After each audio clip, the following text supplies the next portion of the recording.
코인 왕자입니다. 자, 어제부터 오늘까지 체크를 좀 해야 될 게 있습니다. 자, 일단 그 부분은 뭐 개인적인 좀 내용도 될 수 있겠지만, 아무래도 이런 영향으로 인해서 시장이 더 빠지지 않았냐라고 좀 보여집니다. 자, 일단 비트코인을 좀 잠깐 살펴보면요. 마이너스 4.5%가 하락됐어요. 근데 저가를 보니까 저점이 7천만 원을 딱 정확하게 찍어줬네요. 네, 7천만 원. 그래서 비트코인은 지금 하락으로 봤을 때는 단기 바닥을 찍어줬다라고 보여집니다. 단기 바닥. 그렇기 때문에 여기 지금 이제 이렇게 이제 좀 선을 보시면은 요 7천만 원짜리죠. 예, 요 자리를 지금 찍어줬어요. 그래서 과거에 내려와줬던 시점까지 이번에 내려왔구나라고 좀 이해하시면 될 것 같습니다. 자, 일단 1차적인 거는 7천만 원을 지켜줄 거냐? 일단 종가로는 지켜놨어요. 만약에 장중에 7천을 깨고 내려간다 그래도 그거는 장중에 움직이기 때문에 뭐 4시간 분봉으로 보든 아니면 1분봉으로 봐서 종가로 봐서 확실하게 붕괴되는 현상이 나오는지를 봐야 됩니다. 자, 그런데 자, 일단은 우리가 좀 하나 짚어볼 게 있어요. 비트코인 4.5%? 그러면은 이더리움도 좀 잠깐 볼까요? 자, 이더리움도 보니까 하락이 마이너스 5.7% 됐습니다. 그러면은 전체적으로 뭐가 발생됐어요? 비트코인과 이더리움이 단순 조정이 아니고 큰 하락이 돼버렸습니다. 그래서 전에 이제 최근에 3일 전에 보면은 이렇게 비트코인하고 이더리움이 하락될 때 오히려 알트코인들은 반등을 좀 보여주는 모습이 많이 나왔거든요. 자, 이제 메이저 대장 조정 시 또는 하락 시에 알트코인 또는 못 갔던 코인들 반등이 나와줬지만 어제 하락은 달랐습니다. 자, 어제 이슈가 두 가지가 있었어요. 뭐냐면은 1차적인 거는 신규 코인 상장. 자, 이 영향으로 인해서 시장이 한번 출렁거렸죠. 근데 제가 생각했을 때는 1차 신규 이렇게 코인 상장으로 인해서 하락이 됐을 때는 일시적인 하락으로 보통 봅니다. 그동안에 늘 그래 왔어요. 코인의 어떤 패턴. 그래서 밑꼬리를 달고 쭉 올라와주는 그런 패턴이었는데 왜 더 빠졌어요? 이렇게. 자, 2차에 뭐가 발생됐냐면 메이저 코인 하락이 되었습니다. 요 두 개가 동시에 맞물리면서 빠질 자리, 멈춰야 될 자리에서 수급이 더 쏟아진 거죠. 그래서 이제 보시면은 비트코인과 이더리움 상관없이 동시 하락이 전반적인 시장 하락을 좀 주도했다라고 좀 보여집니다. 자, 그래서 지금도 제가 이제 오늘 오전에 보니까 어, 사야 될 코인, 그러니까 이제 하락이 됐는데도 불구하고 신규 상장이 뭐 나왔고 그 다음에 메이저 코인이 하락이 됐는데 두 개 맞물려서 내 코인이 쫙 빠졌다. 자, 그런데 팔아야 되냐? 그 팔아야 되는 코인들이 몇 개 없었습니다. 사실상 몇 개 없었어요. 전에 말씀드렸던 대로 자, 우리가 차트로 다시 돌아와서 보면은 자, 이제 뭐 개념으로 좀 다시 보면은 어, 뭐 예를 들자면 골라 보겠습니다. 자, 이렇게 아르고처럼 자, 아르고처럼 이렇게 대량 물량이 쏟아지면서 터져버린 거는 뭐라 그랬죠? 끝났다. 뭐 할 때까지요? 얘 다시 저기 저항선 넘어가기 전까지 또는 신규 거래량이 크게 나올 때까지는 어렵다. 이런 코인들은 사실상 어려워요. 그리고 부담이 좀 큽니다. 다른 코인들에 비해서. 근데 이렇지 않은 코인들이 대다수예요. 그럼 그건 뭐예요?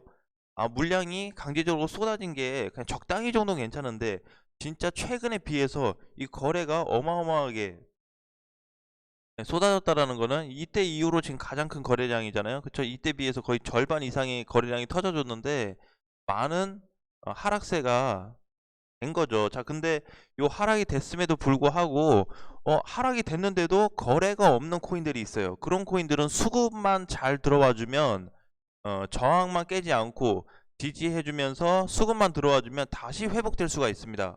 강하게 될 수가 있어요. 그래서 오히려 이렇게 거래 터져서 빠진 애들에 비해서는 크게 나쁘지 않다. 자, 그럼 리플 나쁜 거냐? 리플 나쁘지 않습니다.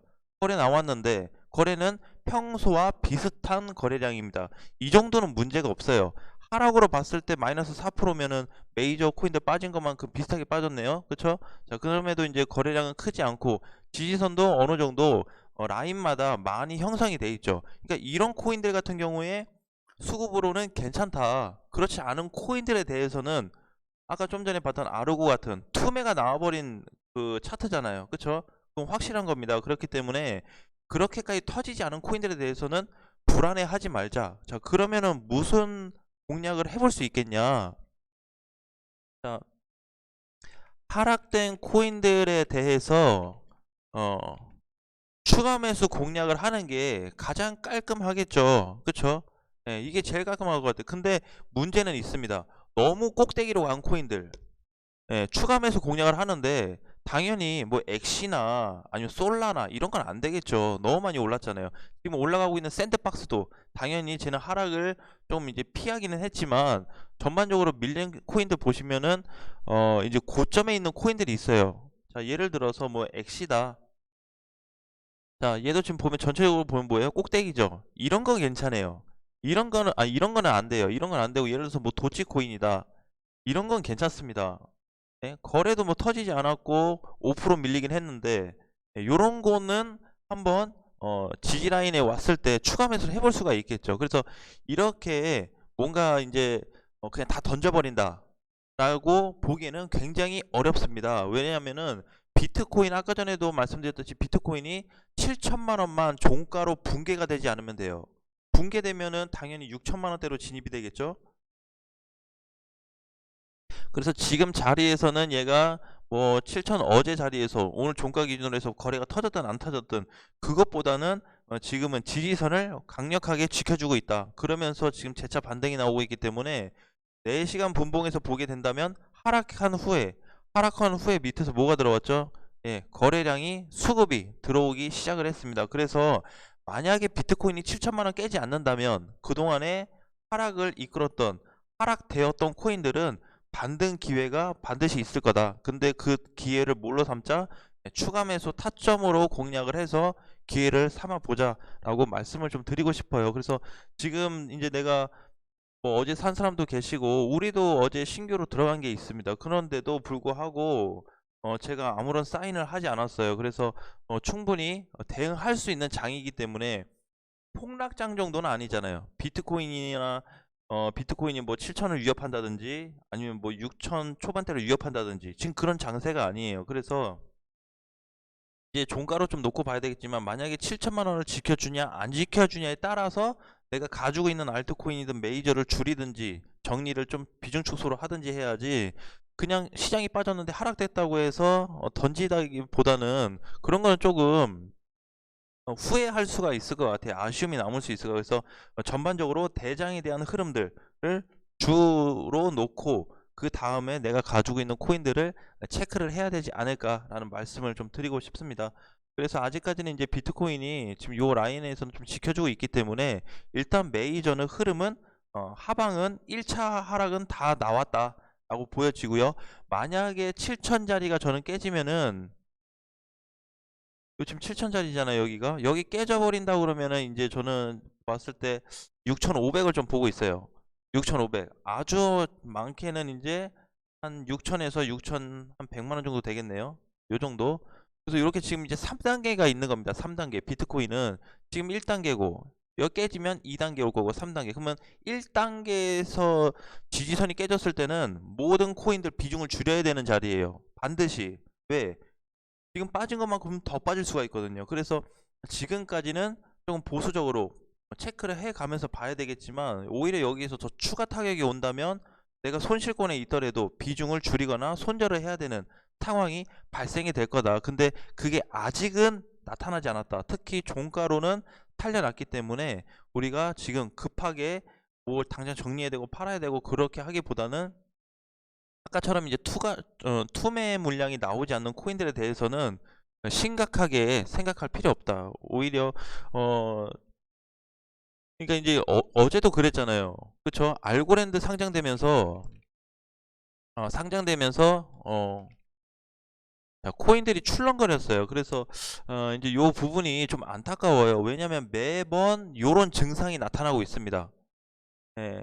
요런 코인이 뭔가 새로 만들어지면 증상이 되고 있어요. 그리고 어 사실은 인제 상장 폐지가 됐다라는 거는 꼭 인제 알고랜드를 얘기하는 게 아니고 다른 코인들도 마찬가지인데, 상장 폐지됐다가 다시 그 코인이 살아나는 경우도 있잖아요. 그러면은 막 200% 300% 날아가는 그런 현상이 또 나타나 버립니다.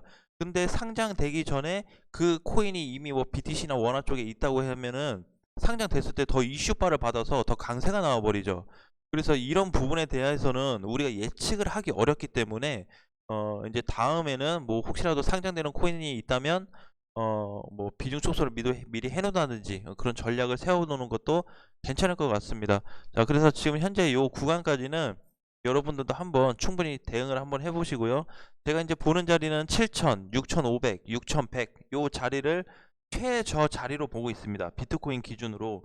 자, 주봉으로 놓고 보니깐요, 이제 고점에서 큰 음봉이 한번 발생됐네요. 근데 그렇게 큰 음봉은 아닌 것 같아요. 그래서 과거에 봤으면은, 과거에는 뭐 이렇게 20%씩, 그죠? 예, 이제 15%씩, 20%씩, 이때도 20%, 이때도 20%씩 막 빠졌죠.